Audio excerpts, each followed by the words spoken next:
Should we go inside and have a look? Do you want to go in there? Yeah, should we go in there? Are you ready? A new home and a new beginning for the Collins family after their little girl Ivy drowned in Cyclone Gabrielle. Good job. You take it off. Our children spent their lives here. Ivy spent her life here. Her almost 2.5 years every day was spent at this property, and this is where she lived, and this is also where she died. And I think coming back, even though there's a plethora of conflicting emotions, I've settled on excitement, just excitement to be home.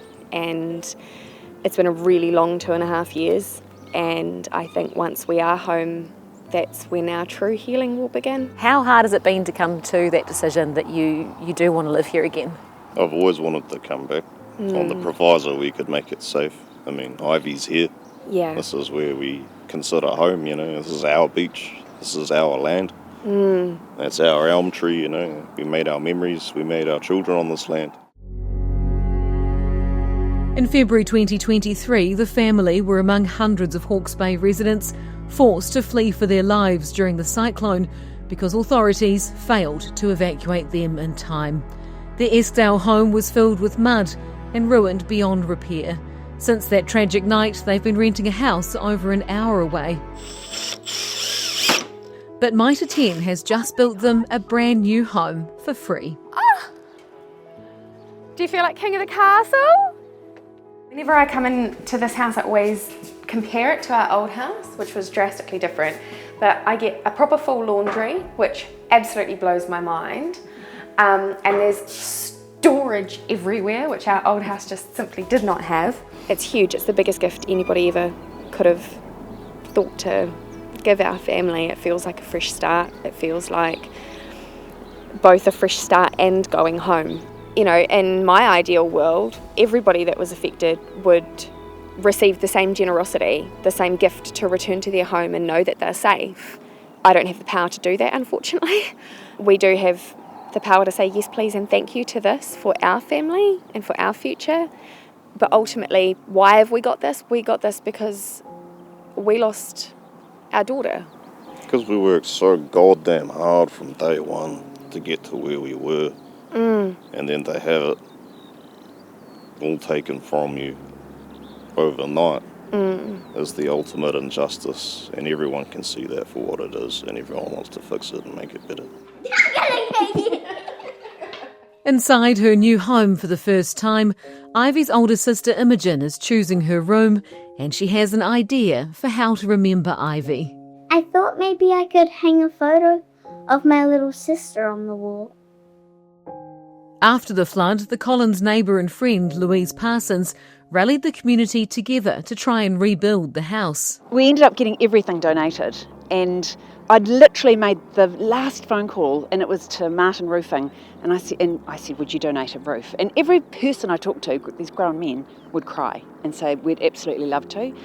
And then I got a call from Mitre 10, and that was the game changer. And basically he said, we've got a house and we want a worthy family to give it to. And so that was when it all started and finished for me. I was made redundant. Best redundancy ever. So Mitre 10 took over the project. Even when we were building the deck, I was like, what, are we pruning the tree? We're getting quite close here, right? So, but it's actually come up quite well. You know, we've had people from as far as Whangarei and then as far south as Westport been involved in this whole process. Pretty overwhelming sometimes as well. So the generosity goes far and beyond what I would almost consider as a natural thing. So it's been fantastic. This is a story that has touched everybody's hearts. I think they've got a collective hug around this family, the whole of New Zealand, and I think that's the best thing to come out of this whole cyclone, really. You know, we all get down in the dumps about things, but Kiwis are good people. For the past year, the house has been built off-site in Marae Kākaho. It was then trucked to the Collins property. It's quite emotional, to be honest with you.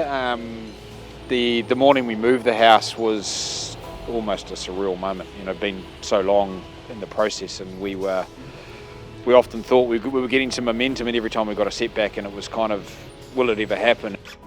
And it's now being finished off by PGC constructors. Why did you get involved? What made you want to give all your time and your labour and everything for free? Oh, look, it was an easy choice.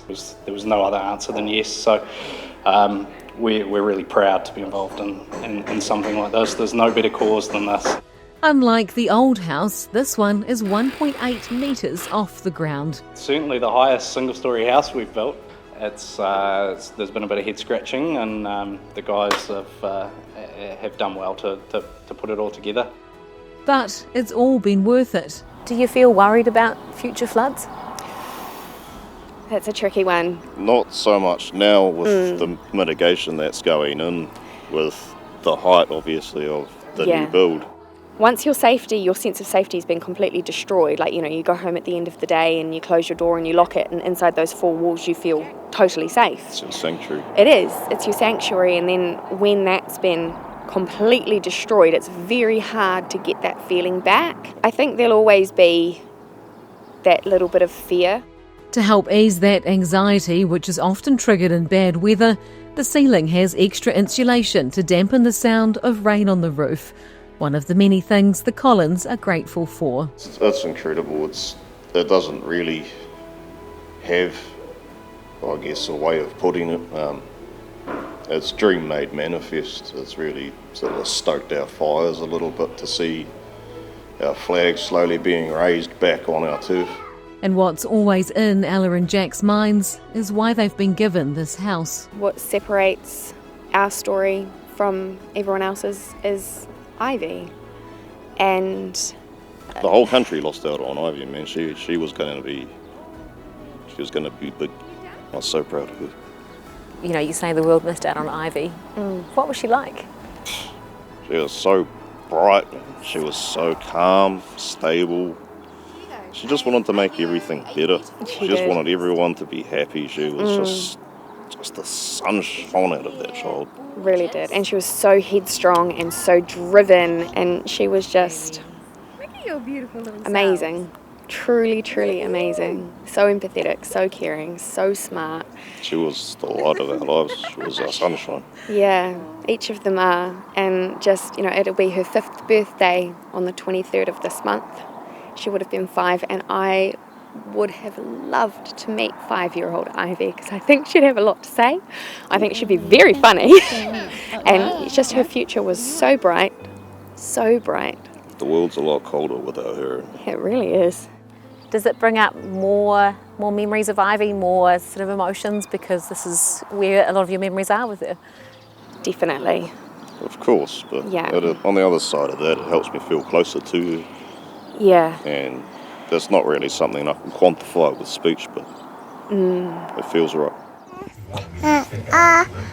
We had her cremated, so we'll bring her home with us when we move home. We lost her just in our neighbour's driveway, very long story, but they actually found her body directly behind where you're sitting now. In a strange way, in her own way, I guess, on that night she came home.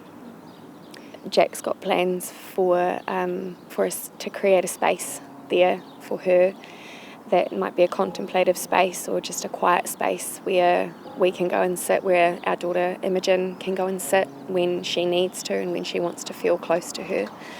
And I think that in itself will be hugely healing for us all.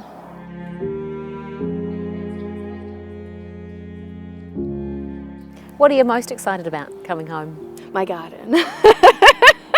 I cannot wait to, like I say, we turned every single inch of the soil by ourselves, and through that, I developed this massive passion for gardening, and I started my Dig Deep Gardening for Life YouTube channel, and I shared so much information with people.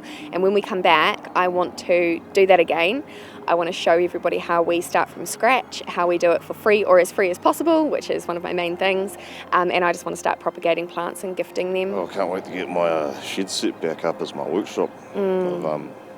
In my time away from life, I guess I've developed an affinity with reconditioning and restoring old air rifles. It's, I guess, something I understand and something that brings me joy and peace. So what does life sort of look like going forward? Hopeful, yeah. It looks bright and hopeful. It really does. It feels like rejoining reality, if that even makes sense. It's always felt like we're just kind of in limbo. So coming home will be, it feels like the first proper tangible step to getting on with our lives.